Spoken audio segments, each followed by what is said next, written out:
Mesdames, Messieurs, bonjour. À l'émission de Touche à tout, aujourd'hui, j'ai le plaisir de recevoir une jeune auteure de Thetford. Une jeune qui s'est lancée dans l'écriture d'un roman. Il s'agit de Julie Nadeau. Bonjour, Julie. Bonjour. Bon, là, s'il y en a qui te regardent et qui se disent « Hey, il me semble que je l'ai déjà vu à quelque part, cette jeune femme-là. » Si vous avez été cueillir des petits fruits, Exact. des fraises ou des framboises, ils ne peuvent pas ne pas t'avoir vu. Non, c'est sûr qu'ils m'ont vu. Donc, la ferme Nadeau sur le boulevard des Bois-Francs, Exact. où on va cueillir des petits fruits, c'est ton grand-père, ton père, et là, c'est toi et ton toute frère. la famille, exactement, oui. Alors, puis peut-être à un moment donné, Jackson, ton petit-fils, ton fils. Exactement, oui. Bon. 4e génération. 4e génération. Donc là, on vient de situer les gens pour dire « Ah, c'est elle, c'est vrai, oui, je la reconnais. » Bon, alors Julie, toi, en plus de nous inviter à aller manger des fraises, des framboises puis les cueillir, tu t'es lancé dans l'écriture. Oui, exactement. Alors là, tu as un premier roman que tu viens de sortir, tu l'as entre les mains, là. Oui. Je vais commencer par te demander d'où vient ton intérêt pour l'écriture. Est-ce que tu as des études dans ce sens-là? Enfin... Bien, en fait, non. J'ai pas d'études en littérature ou en français quelconque, pas du tout. Moi, j'ai toujours adoré lire. Depuis que je suis tout petite, là, je fais juste ça, lire des livres. J'adore ça, j'en mange. Puis écrire, ben c'est quelque chose que j'adore aussi vraiment beaucoup. Je pense quand même une imagination assez florissante. Puis ma sœur qui est décédée il y a déjà 2 ans, elle étudiait en français, en rédaction professionnelle. Puis... T'sais, elle adorait ça, le français, vraiment beaucoup. Moi, j'aimais plus, mettons, le côté écrire des histoires, mais c'est elle qui avait commencé à corriger mes livres, en fait. Fait que moi, j'ai toujours eu cet engouement-là pour le français, en sachant que ma sœur était là derrière moi, si je peux dire. Fait que c'est ça. Moi, le français, j'ai pas d'études en français, mais j'ai toujours adoré lire et écrire. Depuis quelques années, là, c'est vraiment quelque chose qui me passionne. Là, et vraiment. là, tu l'as concrétisé, ton rêve. Oui. Là, tu as sorti un premier roman. Oui. Qui s'intitule « Je t'ai menti parce que ». Oui. C'est bien ça? Oui, exactement. Bon. Tu m'as dit, juste avant qu'on débute l'émission, que tu l'as écrit en 2016. Oui, là, on est en 2020. Tu l'as sorti en juillet 2020. Oui. Ça a pris 4 ans. Qu'est-ce qui s'est passé entre ces 4 ans-là? En fait, pendant ces 4 ans-là, moi, j'ai pris mon histoire, que je croyais qu'elle était quand même une histoire qui avait du potentiel, puis je l'ai envoyée dans des maisons d'édition, parce que c'est la marche à suivre, dans le fond, pour se faire publier. C'est ça l'objectif de tout auteur, si je peux dire. J'ai envoyé ça dans les maisons d'édition, autant au Québec qu'en France même. Ça m'a coûté des milliers de dollars, en fait, là, envoyer ça outre-mer, puis c'était pas un volume comme ça, là, c'était épais, imprimé à 8,5 onces. Puis pendant 4 ans de temps, tout le temps des réponses négatives, et des fois, ils te répondent 18 mois plus tard, là, les maisons d'édition. Puis entre-temps, j'ai écrit aussi d'autres romans. Fait que toujours des réponses négatives. Fait que ça m'a un peu découragée. Puis c'est ça. Fait que quand ma soeur est décédée en 2019, moi, j'ai vraiment mis le projet... en 2018, pardon, j'ai vraiment mis le projet sur la glace. Là. C'était quelque chose qui me faisait un peu mal aussi de... ça me faisait trop penser à ma soeur et tout ça. Fait que j'ai vraiment comme abandonné le projet carrément, là, même si c'était quelque chose qui... Ça me faisait trop mal à chaque fois de retourner dans le livre et tout ça, de travailler là-dessus. Donc, j'ai carrément décidé d'abandonner. Tout simplement. En plus, avec toutes les réponses négatives emmenées, c'est quand même décourageant. Là. Ouais. Mais finalement, en fin 2019, j'ai décidé de m'auto-publier. Ça, comment que ça fonctionne, c'est que tu n'as pas de maison d'édition, fait que c'est toi qui prends en charge la correction, tu engages une correctrice, tu engages quelqu'un qui fait la mise en page, parce que c'est pas quelque chose que je suis capable de faire. Et ensuite, tu payes pour l'impression. Fait que tu prends tous les coûts en charge, mais tu gardes tes droits d'auteur. C'est ça la beauté de la chose dans ça. Mais c'est ça, c'est toi qui fais ta propre publicité et tout ça. Fait que c'est sûr que c'est des coûts, puis tu pars du bas de l'échelle. Là. Fait que tu essaies de te faire connaître du mieux que tu peux. Mais c'est ça. Mais je me suis décidée de m'auto-éditer parce que je croyais en mon histoire. Puis je trouve ça vraiment valorisant pour moi de voir que les gens lisent mon histoire. Moi, ça me passionne quand les gens me disent hey, « j'ai lu ton livre ». Mais moi, mon Dieu, je trouve ça tellement valorisant. Moi, je peux te dire, puis d'ailleurs, tu le sais, parce que je suis un cueilleur de petits fruits. Alors, je l'ai lu, je te l'ai dit que j'avais aimé ça. Et pourquoi j'avais aimé ça. Alors, raconte-nous un peu, pour donner le goût aux gens qui nous écoutent de l'acheter. Ça raconte quoi, ça? « Je t'ai menti parce que ». Oui. En fait, « Je t'ai menti parce que » c'est... Ce que j'aime beaucoup, moi, c'est que j'adore l'histoire. Toute l'histoire de toutes les guerres, surtout. Mais ce livre-là, ici, ça raconte l'histoire qui se base sur les événements du 11 septembre, des événements réels qui sont réellement arrivés, finalement. je me base de cet événement-là, puis là, je crée une fiction. Fait que là, quand on dit le 11 septembre, là, c'est les avions qui rentrent dans... 11 septembre, oui, à New York, parfait. Exactement. C'est ça qu'on voit aussi sur le dessus, là, les tours jumelles et tout, oui. Avec l'avion, mais que dans l'eau ici, on voit qu'il n'y a pas le reflet de l'avion. Fait que ça, c'est quelque chose aussi... C'est pas une erreur. C'est pas une erreur, non, c'est ça, ça rapporte dans le livre. Donc, l'histoire, en fait, est séparée en 3 parties, si je peux dire. La première partie, c'est une femme veuve, dans le fond, qui arrive de travailler avec son garçon, arrive de travailler de l'école, et elle reçoit un message sur son répondeur. Elle écoute le message, et c'est la voix de son mari, mais qui est décédé il y a 11 ans. Fait que quand elle écoute ça, elle, ça n'a pas de sens. Elle est allée au funérailles de son mari. Je veux dire, elle avait les cendres et tout. Puis là, elle entend, puis c'est réellement sa voix, parce que c'est une voix spéciale, on voit dans le roman, que personne n'aurait pu imiter. Puis la voix lui dit d'aller la rejoindre à un endroit très précis.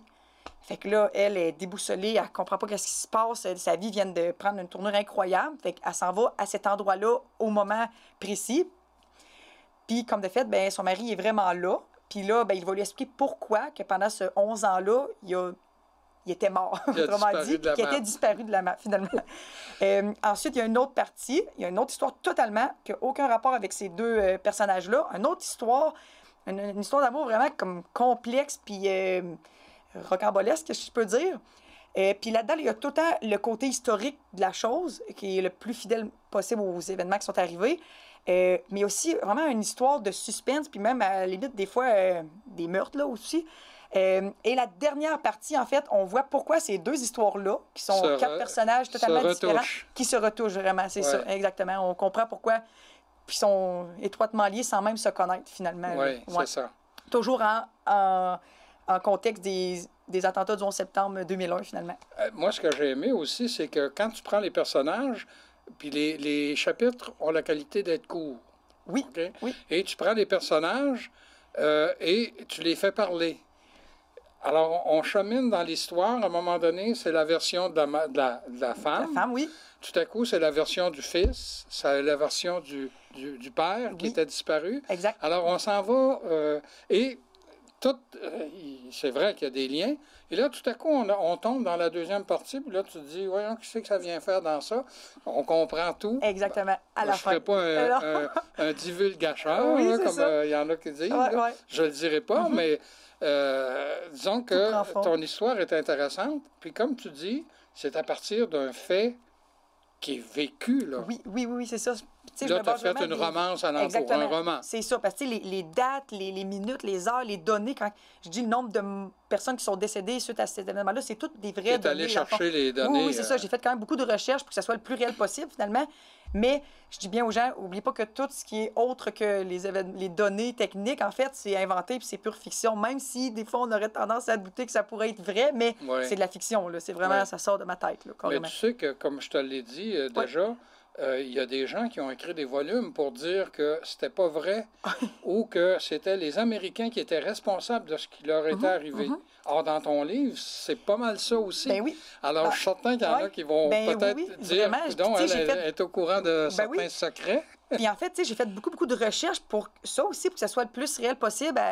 Des événements comme, à un moment donné, on parle des chiens, là, tu sais, qu'ils ont été retirés des tours jumelles, en tout cas, bref, pour détecter les explosifs et tout. Ben là, tu sais, ça peut être réel, dans le fond, là, de la manière que je l'ai apporté, mais c'est... En fait, il y a toujours une Mais toi, c'est comme tu as dit, ça fait partie de ton imaginaire. Oui, exactement, c'est ça. Alors, tu m'as dit que tu en avais déjà deux autres qui étaient écrits. Oui. Entre-temps, dans le fond, de 2016, j'ai écrit lui. Après ça, en 2017 et en 2018, j'en ai écrit un par année, finalement. Ah bon? Même si j'étais en attente des réponses pour me faire éditer, autrement dit. Fait que j'en écrivais tout le temps parce que j'ai comme 4-5 histoires là, sur les tablettes que j'attends d'avoir du temps pour écrire, finalement. OK. Avant d'en parler des deux autres, là, on va revenir à celui-là. Là. Je t'ai menti parce que les gens qui nous écoutent, qui veulent l'acheter, on peut se le procurer à quel endroit? Bien, à la librairie L'Écuyer, ici à Thetford Mines, Madame Sophie L'Écuyer, super gentille, là, permet de vendre mon livre dans sa succursale, ce qui est très, très gentil, là, très généreuse, Fait que, non, je suis très, très contente. Ben là, il ne faut pas oublier que Sophie, elle a déménagé, là, un peu mon Carrefour. Dieu, oui, c'est... Elle est rendue dans l'ancien Canadian Tire. Oui, exactement, c'est ça, c'est merveilleux, là, c'est super grand, c'est super beau, ça vaut le détour, vraiment. C'est vrai qu'elle a changé pour le mieux. Incroyable, c'est super beau, Est-ce que depuis le mois de juillet, Oui. On est rendu à la fin d'octobre. Est-ce que tu es satisfaite de la réponse des gens? Oui, je suis vraiment, vraiment satisfaite. Puis les gens sont gentils. Moi, je suis vraiment étonnée à chaque fois. Et les gens, des fois, ils m'écrivent sur Facebook en me disant « J'ai lu ton livre, c'est exceptionnel, je suis content de l'avoir lu. » Puis moi, je me dis « Mon Dieu, les gens sont bien gentils. » Tu sais, ils m'encouragent en achetant mon livre, puis ils m'écrivent après pour me dire qu'ils ont aimé ça ou me faire une critique. Même, j'accepte vraiment la critique autant bonne que mauvaise, là, vraiment. Là, je suis très, très ouverte là-dessus. Mais moi, je suis impressionnée. Les gens, ils lisent mon livre, puis je suis vraiment touchée là, de voir ça. Là. Je trouve ça vraiment, vraiment intéressant. Les gens qui veulent... Il y en a qui disent « Moi, je lis pas beaucoup, mais je t'encourage, une fille de la région. » Wow, je trouve ça vraiment, là, c'est merveilleux. Je suis très, très contente que les gens... En tout cas, moi, ça me fait un velours, là, vraiment, là, que les gens lisent mon livre. Là. Moi, je trouve ça exceptionnel. À la toute fin de ton volume, oui. tu annonces le deuxième. Oui. Alors, allons-y Oui. sur le deuxième, qui va paraître quand, à peu près? Bien, je vous dirais, en 2021, là, c'est certain. Début 2021, je n'ai pas encore de date précise. Dans le fond, ça dépend tout le temps un peu du processus que je vous disais tantôt, la correction, la mise en page et tout ça. Fait que c'est des choses qui sont un peu hors de mon contrôle. Mais début 2021, là, je vais faire des annonces, c'est certain. On parle même du titre, hein? Je me semble de les prendre en note, moi. Oui. C'est Mission, pas n'importe quelle mission. Non. Tuer Hitler. Oui, exactement. Donc, là, on s'en va dans la Deuxième Guerre mondiale? On s'en va en 39-45, oui, exactement. Comme je disais tantôt, j'adore vraiment beaucoup l'histoire. La Deuxième Guerre mondiale, c'est probablement la partie de l'histoire qui me fascine le plus. On s'entend, oui, c'est pas un beau moment de l'histoire, mais j'aime vraiment beaucoup ça, apprendre là-dessus et tout ce qui s'est passé. Fait que mon deuxième roman, c'est encore dans le même principe. Je me base sur des événements qui sont réellement arrivés, des vrais personnages qu'on connaît tous très bien. Puis à partir de là, je pars une fiction encore dans le même style, mais qui aurait pu arriver, il n'y a rien de fantastique, mais c'est une fiction, en voulant dire qu'il n'y a rien de réel, finalement. C'est pas quelque chose qui est réellement arrivé, mais ce roman-là, c'est un roman qui est quand même difficile à lire dans le sens que c'est cru, là. Tu sais, il s'est passé des choses dans la Deuxième Guerre mondiale, on le sait, là, que c'est pas très rose. Puis j'aime ça aussi... quand j'écris, j'aime ça parfois choquer, si je peux dire ça comme ça. Bousculer, créer émotionnellement parlant. Oui, vraiment. Autant sentimentalement qu'il y a des bouts là, que c'est quand même c'est quelque chose à lire quand même. Mais encore là, c'est pour mettre les lecteurs dans le contexte, pour que ce soit le plus réel possible pour eux autres, puis qu'ils se mettent comme dans la peau quasiment du personnage principal, puis qu'il y ait un décor autour d'eux qui prennent vie, finalement. Là. Bon, ben écoute, Julie, malheureusement, le temps d'émission est déjà écoulé. Oui. Les gens qui doutaient de ta passion, juste à t'écouter parler, vont se rendre compte que tu es une passionnée. Oui. Je te souhaite la meilleure des chances avec ton premier et ton deuxième. Oui. Ben, on te réinvitera ici à la télévision communautaire pour venir nous en parler d'une façon plus précise. Oui, ben merci beaucoup. C'est très, très gentil, je l'apprécie. Alors, j'avais le plaisir de recevoir une jeune auteure de Thetford Mines, Julie Nadeau, qui vient de publier son premier volume, son premier roman, sous le titre « Je t'ai menti parce que ». Vous pouvez aller à la librairie l'Écuyer, vous en procurer un exemplaire. Demeurez des nôtres, l'émission se poursuit dans quelques instants.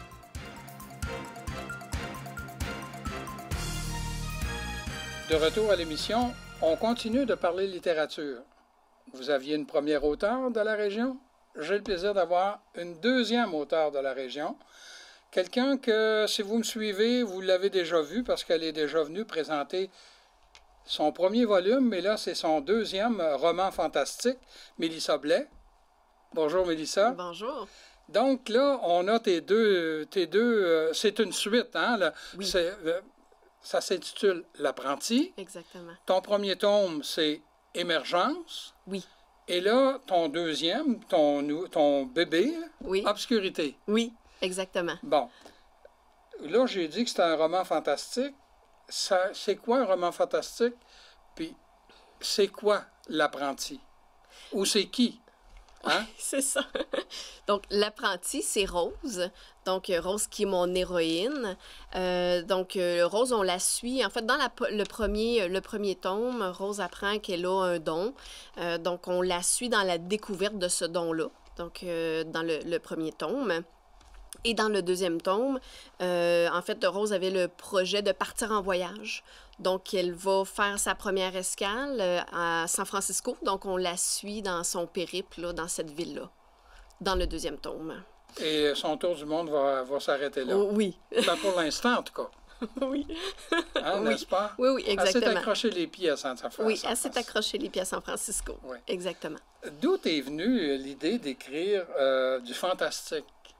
Bien, moi, c'est toujours le style de roman que que j'aime lire. Fait que nécessairement, c'est ce que j'avais envie d'écrire. J'aime me faire transporter dans un autre univers. J'ai un côté rêveur, puis ça, ben, ça permet là, de remplir cette envie-là que j'ai de juste changer, de décrocher un peu de la réalité. Oui, parce qu'il faut dire que Rose et son entourage ont des dons ou un don particulier. Oui. Exactement. Ben, en fait, la prémisse, c'était que je voulais que mon personnage principal ait la capacité d'utiliser son cerveau dans des proportions hors de l'ordinaire. Donc, je me suis amusée à imaginer qu'est-ce que ça ferait si on pouvait utiliser notre cerveau à 90 de sa capacité quand on sait qu'on l'utilise à peu près 10 Donc, c'était vraiment ma prémisse de base. Et dans la dans le deuxième tome, si on veut, là, elle va est-ce qu'on peut dire se perfectionner? Oui, oui. Bien, c'est sûr qu'elle va évoluer. Elle va rencontrer des gens qui maîtrisent aussi bien leurs dons, qui ont appris à l'utiliser d'une façon plus mercantile aussi, dans le deuxième tome. Donc, oui, elle va se perfectionner, mais elle va être confrontée aussi là, au côté noir un peu là, de son don. Oui, parce qu'il y a une famille qui va... Ben, moi, pour les avoir lus tous les deux, pour les avoir aimés tous les deux, je sais que dans l'obscurité, dans la deuxième, il y a une famille à San Francisco, pour ne pas nommer, qui, comment je dirais, la manipule. Oui. Hein? Oui, oui, oui. Malgré qu'elle a été avertie par d'autres. Oui. Elle y va pareil. Oui. Oui, elle est un peu instrumentalisée. Oui, bon. Effectivement, on essaie de pas trop en dire, hein, mais... mais oui, puis en même temps, ça va lui donner de la confiance en elle aussi. Elle va apprendre à découvrir un autre côté de sa personnalité. Elle va s'affirmer plus, mais elle va se rendre compte que ça peut être dangereux aussi. Oui. Oui. Je sais pas si tu te rappelles, mais quand tu es venu ici pour nous parler de la première mouture, oui. Hein, l'émergence, moi, je t'ai dit, quand j'ai eu fini de lire ça, je me suis dit, il y a une fin qui est ouverte. Oui. Il peut y avoir une deuxième. Et tu me dis, oui, effectivement, j'ai commencé l'écriture du deuxième tome. Et là, moi, je te repose la même question parce qu'à la fin du deuxième tome, l'obscurité, encore là, moi, je vois une fin qui est ouverte. Oui. Est-ce qu'il va y avoir un troisième tome? Oui, il y a un troisième tome. Ça va être le dernier. Ah bon, OK. Pour clore l'histoire. Mais oui, il y a une suite. Le troisième, qui est avancé dans l'écriture, là, peut-être au 5e, au quart environ. Donc, je suis en train de... puis le troisième, en fait, va nous permettre d'attacher les ficelles, là, parce qu'on a mis la table, on a présenté plein de personnages, et là, on va comprendre les liens entre les différentes personnes. Bon, je te répète parce que je l'ai dit avant le début de l'émission. Moi, après avoir fini de lire le deuxième tome, je me suis dit, bon, si elle a un troisième, j'espère qu'elle va faire telle affaire à son personnage, à Rose. Mais là, je te le dis pas t'influencer. Je ne sais pas où tu es rendu dans ton écriture, mais tu peux en être sûr que aussitôt qu'il va paraître, je vais le lire. Parce que pour moi, j'ai quelque chose que j'espère qui va arriver dans le troisième. J'ai une petite idée. Ah oui, ben, je te dis pas. Mais j'ai été surpris quand j'ai acheté ton deuxième parce que j'avais pas... tu as changé d'éditeur? Oui, oui, exactement. Maintenant, là, tu as les deux sur le même éditeur, mais oui. Moi, le premier volume, il n'est pas de cet éditeur-là. Non, effectivement, mais en fait, lorsque je voulais publier mon deuxième, j'ai approché des maisons d'édition et les éditions ADA, qui est mon nouvel éditeur, quand je leur ai envoyé mon deuxième, puis j'avais envoyé mon premier aussi.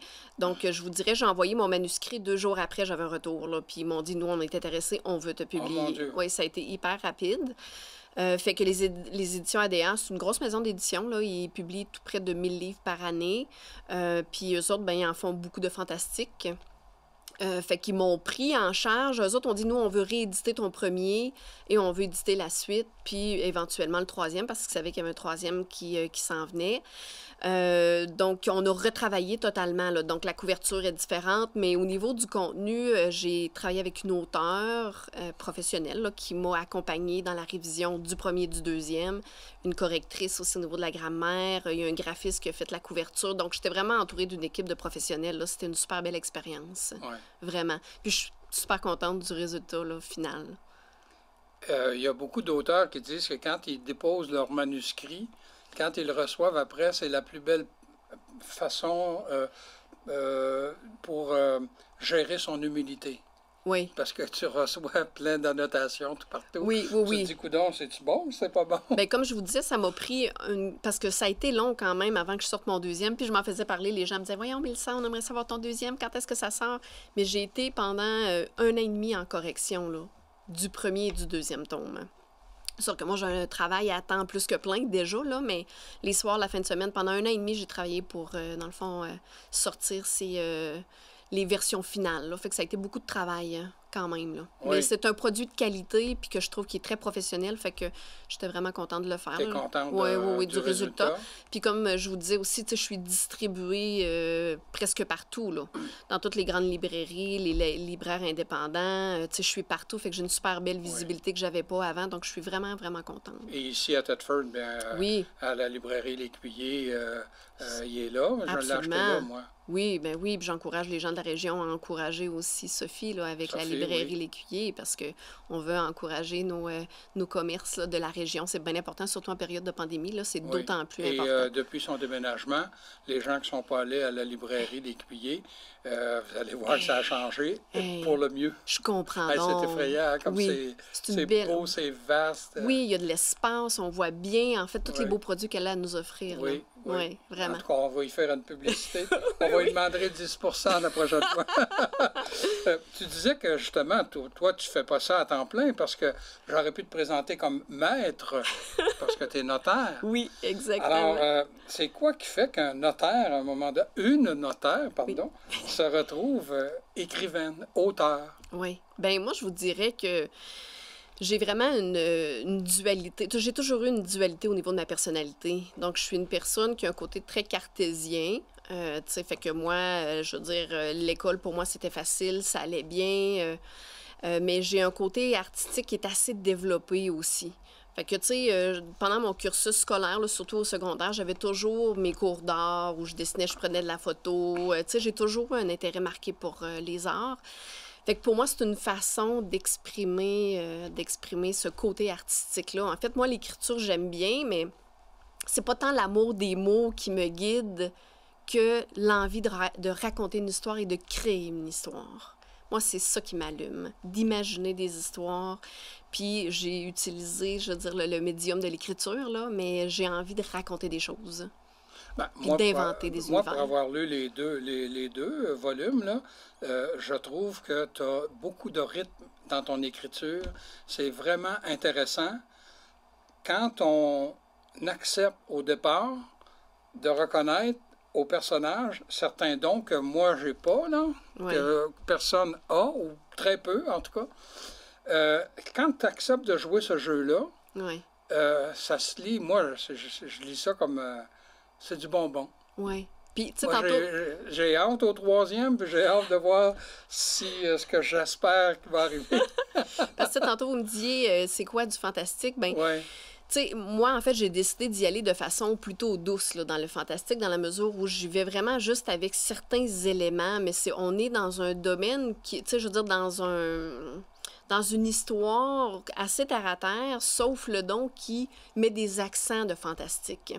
Donc, des fois, les gens disent, écoute, Mélissa, moi, j'aime pas bien le fantastique, mais ton livre l'est pas trop. Donc, c'est ça que j'ai apprécié, puis j'ai appris à aimer. Fait que j'y suis allée avec modération, là. Oui. Oui. Et là, s'il y a des gens qui nous écoutent, moi, en tout cas, le conseil d'amis que j'aurais à leur donner, si vous n'avez pas lu le premier, lisez-le, parce qu'il y a un lien entre les deux, et le deuxième peut se lire sans avoir lu le premier, mais il me semble qu'il manquerait quelque chose. Ça serait intéressant pour les gens de lire le premier. Ils vont mieux connaître qui est Rose, l'héroïne du roman. La jeune femme, elle a quoi, une vingtaine d'années? Oui, 19-20 ans. Oui. Et ensuite, là, on la voit vivre dans la deuxième version ou dans la deuxième mouture des événements qui font suite à la première. Oui. Donc, il faudrait lire les deux dans l'ordre. Oui, je pense aussi le premier met la table un peu sur ce qui se passe. Le premier, c'est sûr que les gens, des fois, me disaient, bien, écoute, il y avait peut-être moins d'aventure dans le premier, moins d'action. Mais le deuxième, c'est sûr qu'il est plus riche en rebondissements. Mais le premier met la table un peu, hein, puis explique les personnages, puis, tu sais, bon, nous permet de comprendre la dynamique, puis un petit peu sa réalité là, à Rose pour après, ben, aller vers d'autres aventures. Dans la deuxième, oui, les événements se bousculent. Oui, oui. Puis je peux vous dire qu'ils vont se bousculer dans le troisième aussi. J'ai l'impression, dans le deuxième, d'avoir trouvé mon rythme. Bon. Fait que le troisième, là, oui. Puis le troisième, il sort quand, là?